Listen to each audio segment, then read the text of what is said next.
प्रभाकर जी कह रहे हैं आप लोग आंसू का इतिहास पढ़ना चाहिए। जब हम लोग आंदोलन कर रहे थे तो आप लोग पैदा भी नहीं हुए थे, ऐसा बोल रहे हैं। सुनिए, देवेंद्र नाथ महतो जिस क्षेत्र से आता है, देवेंद्र नाथ महतो जिस दिल्ली विधानसभा क्षेत्र से आता है, वहाँ के घर घर के लोग आंदोलनकारी हैं। वहाँ के हर एक युवा आंदोलनकारी के पुत्र हैं। आंदोलन का इतिहास हम लोग को पढ़ने के लिए निर्देश न दे। अगर वो उतना ही आंदोलन का इतिहास को जानते हैं आजसू पार्टी का, तो क्या उस इतिहास को भूल दिए थे? इसीलिए इससे पहले जब आजसू छोड़ करके वो जदयू में गए थे, कर जी बताए कि एलेस्टर बोद्रा कोई परिचय के मोहताज नहीं है। बेकसूर होकर के झारखंड आंदोलन में वो 6 साल जेल से आए हैं और अभी आजसू पार्टी का नाम लेने से नफरत करते हैं। आजसू पार्टी का सच्चाई ये है कि उन्होंने जितने संघर्षशील आदमी थे वो सारे को जो है कि हाशिए पे है और उसके आंखों में आंसू बह रहा है। और वो बताए प्रभाकर तिर्की आज कहाँ है, वो बताए झारखंड के तमाम आंदोलनकारी जो जिनके नाम से एफआईआर है, जिनको सजा मिली थी, जिनके बदन पर लाठियां पड़ा था, जिनके सीने पर गोलियां चली थी, जिसका घर सुनसान हुआ था, जिसकी कईयों के जो है कि माँ बहनें विधवा हुए, मांग का सिंदूर उजड़ा, कितने घर अनाथ हुए, आज वो परिवार कहाँ है? कोई हिसाब किताब है? नहीं है। सिर्फ जोहार, नमस्कार। मैं इस वक्त राजधानी रांची में हूं और हमारे साथ जेलकम पार्टी के बड़ी उपाध्यक्ष देवेंद्र महतो और झारखंड के सबसे चर्चित और वर्तमान के आंदोलनकारी देवेंद्र महतो हमारे साथ आज जुड़ने वाले हैं। तो आप लोग सवाल थोड़ा समझिए। कुछ दिन पहले विधानसभा में आंसू के एकलौते विधायक तिवारी महतो जी एक बयान में काफी चर्चित हैं। बयान दिए थे कि हम लोग 7 प्रमंडल में बैठक करने जा रहे हैं। उसको लेकर देवेंद्रनाथ महतो ने तिवारी महतो से पूछे थे कि 7 प्रमंडल का नाम आप पूछिएगा उनसे।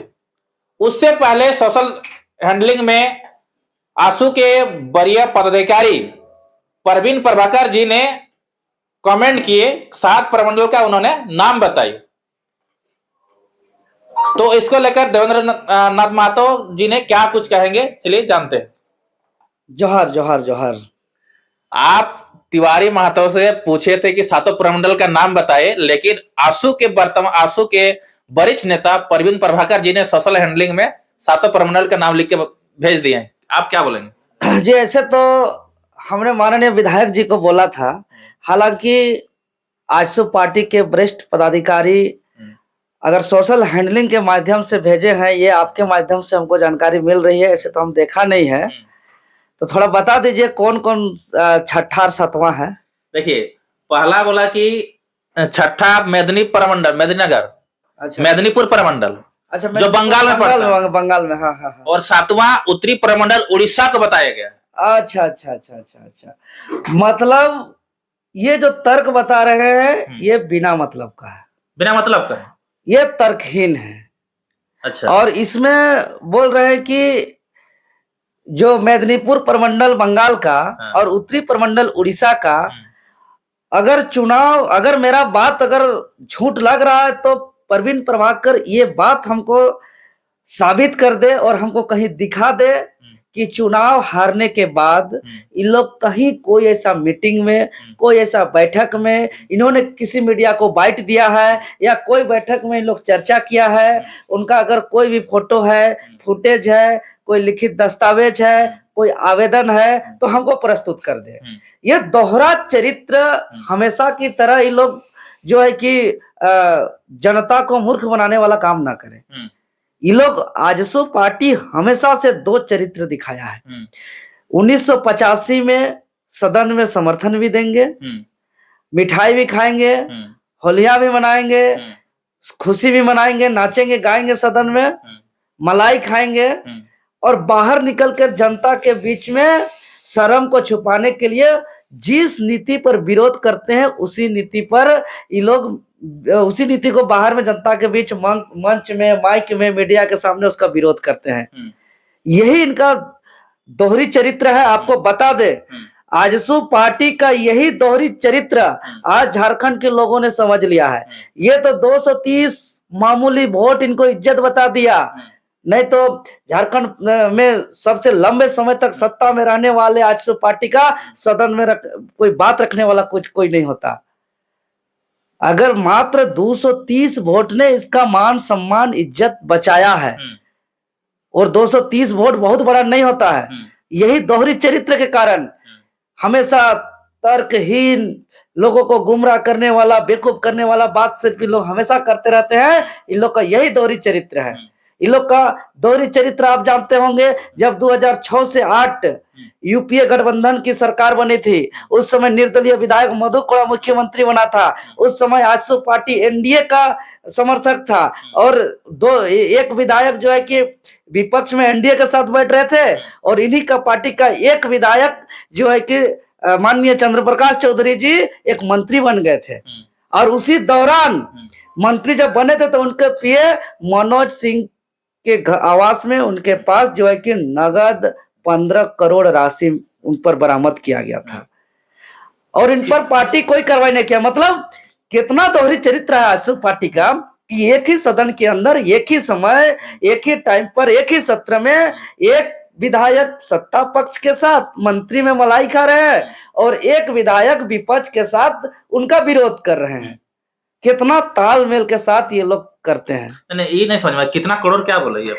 15 करोड़ नगद राशि आजसू पार्टी के तत्कालीन विधायक माननीय चंद्र प्रकाश चौधरी, जो आजसू पार्टी के थे, उस वक्त आजसू पार्टी एनडीए का समर्थक होते हुए भी उन्होंने अपना गठबंधन धर्म को तोड़ते हुए यूपीए के सरकार जब 2006 से 8 तक मुख्यमंत्री मधु कोड़ा जी थे, जो झारखंड का सबसे चर्चित मुख्यमंत्री, जो राज्य को शर्मसार करने वाला, झारखंड को कलंकित करने वाला, भ्रष्टाचार का ताज पहनाने वाला जब मुख्यमंत्री बने थे, तब इनका पार्टी का चंद्र प्रकाश चौधरी जी मंत्री थे। और जब मंत्री थे उसी दौरान चंद्र प्रकाश जी के पीए मनोज सिंह जी के पास 15 करोड़ रुपया नगद राशि बरामद किया गया था, और पार्टी उस पर मौन रह करके उनका समर्थन किया था।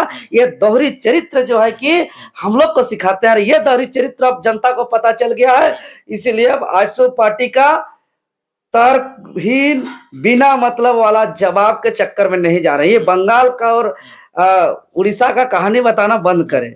कभी बृहद राज्य का मांग करेंगे, कभी विशेष राज्य का मांग करेंगे। आज यही लोग का दोहरी चरित्र का दुष्परिणाम है कि झारखंड 25 साल हो गया और यहाँ के झारखंडी आदिवासी मूलवासी को स्थानीय नीति का नसीब नहीं हुआ है, यहाँ के युवाओं के लिए नियोजन नीति का नसीब नहीं हुआ है। आज जो है कि एक जेएसएससी सबसे ज्यादा नियुक्ति देने वाली संस्था पर आज अस्थायी अध्यक्ष नहीं है, जबकि फुल फेज डेडिकेटेड से काम करने वाला अध्यक्ष होना चाहिए, जहां से रोजगार मिलता है। आज यही दोहरी चरित्र का परिणाम है कि आज नियोजन नीति नहीं है, स्थानीय नीति नहीं है, स्वास्थ्य के खेलकूद के क्षेत्र में आज हमारा राज्य पीछे बढ़ता जा रहा है, बेरोजगारी दर जो है कि बढ़ता जा रहा है, हमारा शिक्षा व्यवस्था ध्वस्त हो जा रहा है, खेल कूद करने वाले युवाओं को आगे प्रोत्साहन नहीं मिल रहा है, यहाँ आरक्षण का बात करें तो उसका जो है कि निदान नहीं किया जा रहा है, यहाँ जल जंगल जमीन संरक्षण नहीं किया जा रहा है, यहाँ के खनिज संपदा का दोहन हो रहा है, यही दोहरी चरित्र के कारण। परवीन प्रभाकर जी कह रहे हैं आप लोग आजसू का इतिहास पढ़ना चाहिए, जब हम लोग आंदोलन कर रहे थे तो आप लोग पैदा भी नहीं हुए थे, ऐसा बोल रहे हैं। सुनिए, देवेंद्र नाथ महतो जिस क्षेत्र से आता है, देवेंद्र नाथ महतो जिस दिल्ली विधानसभा क्षेत्र से आता है, वहां के घर घर के लोग आंदोलनकारी हैं, वहां के हर एक युवा आंदोलनकारी के पुत्र हैं। आंदोलन का इतिहास हम लोग को पढ़ने के लिए निर्देश न दे। अगर आज आजसू का संघर्ष का कहानी हम लोग को बता रहे हैं परवीन प्रभाकर जी, क्या आजसू का संघर्ष तब भूल गए थे जब आजसू पार्टी छोड़ करके उन्होंने जदयू गए, भाजपा गए, पीए नगमा के पार्टी एनपीपी गए? और अगर आजसू पार्टी का संघर्ष और झारखंड आंदोलन को उतना ही जानते हैं तो वो बताए कि आज चाकुलिया बहरागोड़ा के प्रोफेसर श्याम मुर्मू कहाँ है, जिन्होंने झारखंड आंदोलन में अपना महत्वपूर्ण योगदान दिया। आज प्रभाकर जी बताए कि एलेस्टर बोद्रा कोई परिचय के मोहताज नहीं है, बेकसूर होकर के झारखंड आंदोलन में वो 6 साल जेल से आए हैं और अभी आजसू पार्टी का नाम लेने से नफरत करते हैं। आजसू पार्टी का सच्चाई ये है कि उन्होंने जितने संघर्षशील आदमी थे वो सारे को जो है कि हाशिए पे है और उसके आंखों में आंसू बह रहा है। और वो बताए प्रभाकर तिर्की आज कहाँ है, वो बताए झारखंड के तमाम आंदोलनकारी जो जिनके नाम से एफआईआर है, जिनको सजा मिली थी, जिनके बदन पर लाठियां पड़ा था, जिनके सीने पर गोलियां चली थी, जिसका घर सुनसान हुआ था, जिसकी कईयों के जो है कि माँ बहनें विधवा हुए, मांग का सिंदूर उजड़ा, कितने घर अनाथ हुए, आज वो परिवार कहाँ है? कोई हिसाब किताब है? नहीं है। सिर्फ मलाई खा रहे हैं, मलाई खा रहे हैं। ये दोहरा चरित्र आजसू पार्टी के आम आवाम युवा समझ चुके हैं। आप आजसू पार्टी कुछ भी करेंगे तो उसका अब यहाँ दाल गलने वाला नहीं है। ये वाला